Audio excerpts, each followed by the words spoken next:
National, अब ये slide पर आप देख रहे हैं नेशनल इनकम, और हम डिस्कस स्टार्ट कर रहे हैं मैक्रो इकोनॉमिक्स। 12th क्लास का चैप्टर नंबर 1 है ये, ठीक है, मैक्रो इकोनॉमिक्स का। और यहाँ से स्टार्ट होती है हमारे 12th के चैप्टर्स। ये नेशनल इनकम, ठीक है। यहाँ पर देखिए नेशनल इनकम में पहले हम एक बार डेफिनेशन पे गौर कर लेते हैं। नेशनल इनकम का मतलब है the money value of the final goods and services, final goods and final services. यानी कि आप नेशनल इनकम में सिर्फ गुड्स को नहीं लेते, आप सर्विसेज को भी कैलकुलेट करते हो, और produce by the normal resident, ठीक है, with in and outside the country during the accounting year. कहने का मतलब ये है कि आप नेशनल इनकम में किस चीज़ को लेंगे। नेशनल इनकम में आप सबसे पहले समझना ज़रूरी है कि नॉर्मल रेजिडेंट कौन है। नॉर्मल रेजिडेंट की डेफिनेशन एक मैं पॉइंट वाइज आपको नेक्स्ट स्लाइड पे डिटेल से बताती हूँ। तो ये जो नॉर्मल रेजिडेंट है, इन्होंने विद इन द कंट्री और आउटसाइड द कंट्री अकाउंटिंग उस करंट ईयर में देश के अंदर या देश के बाहर, ठीक है, जो भी फाइनल गुड्स और सर्विसेज प्रोड्यूस करी, उनका अगर हम मनी में कन्वर्ट कर दें तो वो ही हमारी नेशनल इनकम बनती है, ठीक है। तो यहाँ पर नेशनल इनकम की जो डेफिनेशन है, यहाँ नॉर्मल रेजिडेंट जो है बहुत इंपॉर्टेंट है, क्योंकि इन्हीं के द्वारा जो भी प्रोडक्शन हुआ है गुड्स और सर्विसेज का, चाहे देश के अंदर हो चाहे बाहर हो, उसी को हम नेशनल इनकम में कैलकुलेट करेंगे। और नेशनल इनकम जो ओवरऑल आउटपुट नहीं होता, ठीक है, आउटपुट की जो मनी वैल्यू है वो है हमारा नेशनल इनकम है, ठीक है। आउटपुट का मनी वैल्यू में हम कन्वर्ट करेंगे, then we will take it as a national income. उसके बाद बात करते हैं अकाउंटिंग ईयर क्या होता है। अकाउंटिंग ईयर जो है करंट ईयर है, जो कि 1 अप्रैल से 31 मार्च तक चलता है। अगर आप इस साल के अकाउंटिंग ईयर की बात करेंगे तो वो आपका जो 1 अप्रैल से 2020 जो है, ठीक है, और 2021 तक 31 मार्च के 2021 तक जो जाएगा वो आपका अकाउंटिंग ईयर हो जाएगा, ठीक है। तो अकाउंटिंग ईयर करंट ईयर है, ठीक है, और 1 अप्रैल से 31 मार्च तक लिया जाता है। इनकम टैक्स की कैलकुलेशन में भी यही आता है, और फाइनल गुड्स और सर्विसेज के प्रोडक्शन की वैल्यू जब हम नेशनल इनकम पे लेते हैं तो भी यही आता है, ठीक है। चलिए, तो फिर अब नेशनल इनकम की डेफिनेशन हो गई। अब हम समझ लेते हैं कि नॉर्मल रेजिडेंट क्या होगा, क्योंकि इसी के थ्रू जितना भी प्रोडक्शन है उसको हमने नेशनल इनकम माना है। इसके अलावा अब ये जो नॉर्मल रेजिडेंट है, ये चाहे देश के अंदर चाहे देश के बाहर कोई प्रोडक्शन करता है, सभी को हम as a production as a national income लेंगे, ठीक है। चलिए मूव करते हैं नेक्स्ट। यहाँ पर हम रेजिडेंट समझ लेते हैं कौन होता है, ठीक है। Resident person and institution rigid in the country whose centre of economic interest lies in the country. हम मानेंगे रेजिडेंट जिसका जो है, चाहे वो पर्सन है, ठीक है, चाहे वो इंस्टीट्यूशन है, दोनों को हम नॉर्मल रेजिडेंट मान सकते हैं, लेकिन उसका इकोनॉमिक इंटरेस्ट जो है देश से जुड़ा होना चाहिए। यानी कि नॉर्मल रेजिडेंट में आप इंडिविजुअल को और इंस्टीट्यूशन दोनों को नॉर्मल रेजिडेंट की डेफिनेशन में लेंगे। यानी कि अगर आप किसी एक पर्सन की बात कर रहे हैं तो वो भी नॉर्मल रेजिडेंट हो सकता है, और किसी कंपनी की बात कर रहे हैं तो वो भी नॉर्मल रेजिडेंट होगा, अगर उसका इकोनॉमिक इंटरेस्ट देश से जुड़ा हुआ है तो, ठीक है। अब नॉर्मल रेजिडेंट में एक और बात है कि जनरली हम नॉर्मल रेजिडेंट जो है सिटीजन को मान लेते हैं, ठीक है। यहाँ ऐसी बात नहीं है, नॉर्मल रेजिडेंट सिटीजन और नॉन सिटीजन दोनों हो सकते हैं। सिटीजन तो जो हमारे लॉ के थ्रू डेफिनेशन है वही सिटीजन है, बट अगर वो नॉन सिटीजन भी है, अगर उसको सिटीजनशिप नहीं भी मिली देश की, लेकिन उसका इकोनॉमिक इंटरेस्ट देश से जुड़ा हुआ है और वो मोर देन 1 ईयर देश में रह चुका है, और उसका कमर्शियल इंटरेस्ट या इकोनॉमिक इंटरेस्ट देश से जुड़ा हुआ है, तो वो भी नॉर्मल रेजिडेंट माना जाएगा, चाहे वो सिटीजन है या नहीं है। अब मोटी मोटी बात अगर हम इससे समझ लें तो वो ये है कि हम जितना भी प्रोडक्शन गुड्स और सर्विसेज का हुआ है नॉर्मल रेजिडेंट के थ्रू, उसी को हम नेशनल इनकम में काउंट करते हैं। और वो नॉर्मल रेजिडेंट कोई पर्सन और इंस्टीट्यूशन दोनों हो सकता है, उसका इकोनॉमिक इंटरेस्ट देश से जुड़ा हुआ होना चाहिए, वो सिटीज़न और नॉन सिटीज़न दोनों होना चाहिए, और अगर वो नॉन सिटीज़न है तो कम से कम 1 से ज़्यादा वर्ष उसने देश में बिताए हों, ठीक है, और देश का उसका आर्थिक हित जो है देश से जुड़ा होना चाहिए, ठीक है। तो देश से जुड़ा होना बहुत ज़रूरी है, चाहे वो देश में रहता हो चाहे नहीं रहता हो, चाहे वो देश का सिटीज़न हो चाहे नहीं हो, पर उसका इकोनॉमिक इंटरेस्ट देश से जुड़ा हुआ होना चाहिए, और वो पर्सन भी हो सकता है और इंस्टीट्यूशन भी हो सकता है। तो जब हम इसके सम्स करेंगे ना, तो हम इस चीज़ पे ध्यान देंगे कि अगर ये सिटीज़न नहीं भी है और देश में 1 से ज़्यादा साल रह चुका है और इकोनॉमिक इंटरेस्ट इसका देश से जुड़ा हुआ है, तो उसके द्वारा प्रोडक्शन को भी हम नेशनल इनकम में काउंट करते हैं। ठीक है, चलिए तो फिर मूव करते हैं नेक्स्ट स्लाइड पर और समझते हैं और क्लियर करते हैं इस पूरे डेफिनेशन को, क्योंकि इसकी डेफिनेशन जितनी क्लियर होगी ना नेशनल इनकम को, वही पॉइंट्स आप नेशनल इनकम के लिए ले पाओगे और नेशनल इनकम ठीक से कैलकुलेट कर पाओगे। तो इस चीज़ को समझना बहुत ज़रूरी है कि एक्चुअल में नेशनल इनकम है क्या।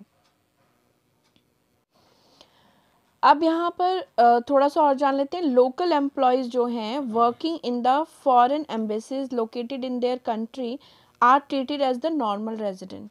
यानी कि जो हमारे लोकल एम्प्लॉयज़ हैं, ठीक है, वो चाहे फॉरेन एम्बेसीज में वर्क करते हैं और ये फॉरेन एम्बेसीज अगर देश में लोकेटेड हैं, तो इनका जो सैलरी वगैरह है, जो इनका पैकेज है, वो हम नेशनल इनकम में काउंट करेंगे। ठीक है, दूसरी बात है citizen of India working in the international bank.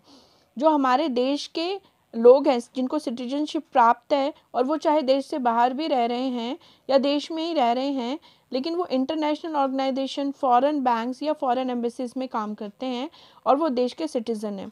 ठीक है, तो वो सारे के सारे भी नॉर्मल रेजिडेंट काउंट होंगे। और जो एम्बेसीज में हमारे लोकल एम्प्लॉयज़ काम कर रहे हैं, ठीक है, और उनका इनकम जो है देश में आ रही है क्योंकि वो जगह जो है देश में लोकेटेड है, तो वो भी नॉर्मल रेजिडेंट होंगे और इनकी सैलरी वगैरह पैकेज भी नेशनल इनकम में कैलकुलेट कर दिया जाएगा। ठीक है, चलिए तो सॉरी अब हम समझते हैं। देखिए अभी तक जो डेफिनेशन थी उसमें हमने अकाउंटिंग ईयर समझा, नॉर्मल रेजिडेंट कौन होते हैं वो समझा। अब समझते हैं कि जो नॉर्मल रेजिडेंट फाइनल गुड्स और सर्विसेज हम बोल रहे हैं वो कौन है।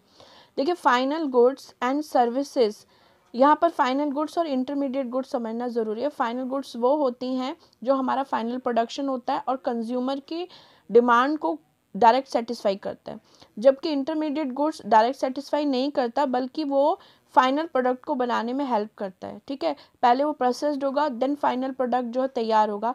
तो हम जो है इंटरमीडिएट गुड को नेशनल इनकम में नहीं लेते और फाइनल गुड्स को हम लेते हैं। एक तो ये आपको समझना ज़रूरी है। दूसरी बात जो है वो है, अब आते हैं गुड्स में, फाइनल गुड्स में भी होती है consumption good and capital goods. यानी फाइनल गुड्स में आपकी कंजम्पशन गुड्स और कैपिटल गुड्स ये दो कैटेगरी भी हैं।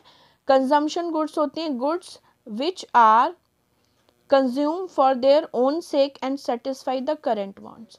फाइनल गुड्स हम उसको मानते हैं जो कि हम अपने सेक के लिए, अपनी वांट्स को सेटिस्फाई करने के लिए डायरेक्टली यूज़ करते हैं। ठीक है, किसी दूसरी चीज़ को बनाने में यूज़ नहीं करते, डायरेक्ट हमारी कोई डिमांड है और उसको वो डायरेक्ट सेटिस्फाई कर रही है। ठीक है, करेंटली सेटिस्फाई कर रही है, that is the consumption good. ठीक है, तो इसको नेशनल इनकम में हम कैलकुलेट करेंगे। इसके अलावा कैपिटल गुड्स को भी हम लेते हैं नेशनल इनकम में। कैपिटल गुड्स फिक्स असेट्स हैं जो प्रोड्यूसर जो है रिपीटेडली यूज़ करता है production of the other goods and services. यानी capital goods are those goods, those fixed assets which the producer use repeatedly to produce the more goods and services. तो इसको जो है हम, अगर ये नई बनी है, नया कैपिटल गुड्स बनी है, तो हम इसको नेशनल इनकम में लेंगे। अब नेशनल इनकम में इंटरमीडिएट गुड और कैपिटल गुड्स ये दोनों ही प्रोडक्शन को, फाइनल प्रोडक्शन को बनाने में हेल्प करती है। लेकिन डिफरेंस क्या है, इंटरमीडिएट गुड्स के थ्रू फाइनल गुड बन जाती है एक बार में और फिर इसका यूज़ हो जाता है, तो इसको हम नहीं लेंगे। और जब कोई कैपिटल गुड्स होती है तो वो बार बार प्रोडक्शन को बनाने में हेल्प करती है, तो जब ये नई प्रोड्यूस होती है तो हम इसे फाइनल गुड्स मान के लेते हैं। ठीक है, ये दोनों में ये फ़र्क है। तो आपको अगर इंटरमीडिएट गुड्स और कैपिटल गुड्स देखना होगा तो आपको देखना होगा भाई अगर ये आटा है और ये बिस्किट बनाने में यूज़ हो रहा है तो ये इंटरमीडिएट गुड्स है और हम इसको नहीं लेंगे नेशनल इनकम में। ठीक है, इसकी जगह अगर आपने कोई मशीनरी खरीदी है, ठीक है, मान लीजिए बिस्किट बनाने की मशीन है और वो रिपीटेडली उस प्रोडक्शन में यूज़ हो रही है, तो जो वो फर्स्ट टाइम बनकर आई है उस टाइम में आप उसे फाइनल गुड्स मान के नेशनल इनकम में ले लेंगे। तो ये जो मार्जिन लाइन है फाइनलाइज होने की, कि फाइनल गुड्स को तो हम लेंगे और कैपिटल गुड्स को लेंगे, और ये इंटरमीडिएट गुड्स और कैपिटल गुड्स में क्या फ़र्क होता है, इस चीज़ को समझ के आपको बहुत आसानी से आप जो है पॉइंट्स चुन सकते हैं कि किस किस चीज़ को हम नेशनल इनकम में लेंगे। ठीक है, आई होप सबको समझ में आया होगा। और अगर कोई पॉइंट में कोई भी क्लेरिफिकेशन चाहिए तो आप प्लीज़ डिस्क्रिप्शन बॉक्स में, सॉरी कमेंट बॉक्स में डाल दीजिएगा अपना पॉइंट, मैं उसको आपको ज़रूर क्लियर आउट करूँगी। और चलिए तो फिर मूव करते हैं नेक्स्ट स्लाइड पर।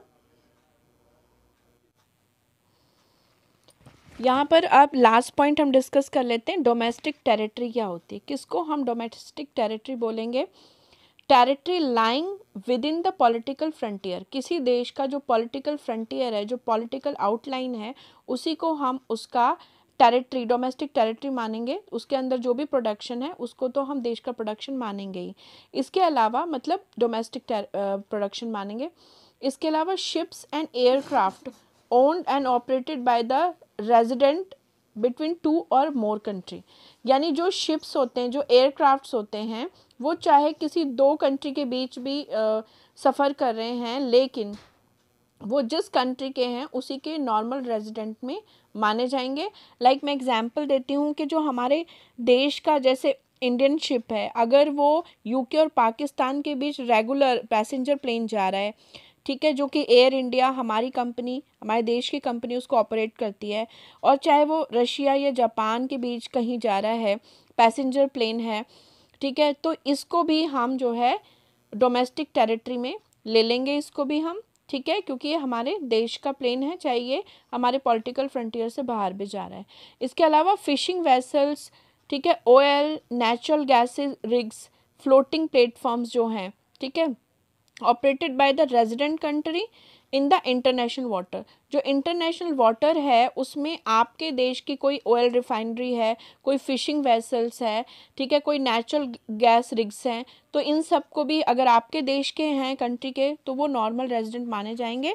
यहाँ पर एग्जांपल हम लेंगे, लाइक फिशिंग बोट्स हैं, ये इंडियन ओशन में इंडियन ओशन वाटर बॉडीज़ में जाते हैं, तो ये जो है किसी भी देश की सीमा में नहीं आएंगे, ये उसी देश के जिस देश के ये हैं उसी के माने जाएंगे, उसी के नॉर्मल रेजिडेंट माने जाएंगे।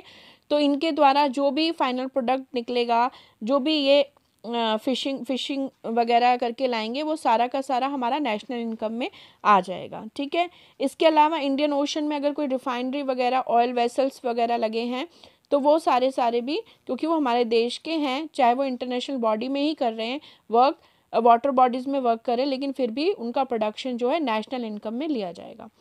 तो एक बार मोटा मोटी हम समझ लेते हैं कि जो आपके पॉलिटिकल फ्रंटियर में हैं वो सारे तो हैं ही डोमेस्टिक टेरिटरी। अगर वो इंटरनेशनल रूट पे हवा या पानी में ट्रैवल कर रहे हैं, लेकिन वो आपके देश से रिलेटेड हैं, तो वो आपके डोमेस्टिक टेरिटरी में माने जाएंगे।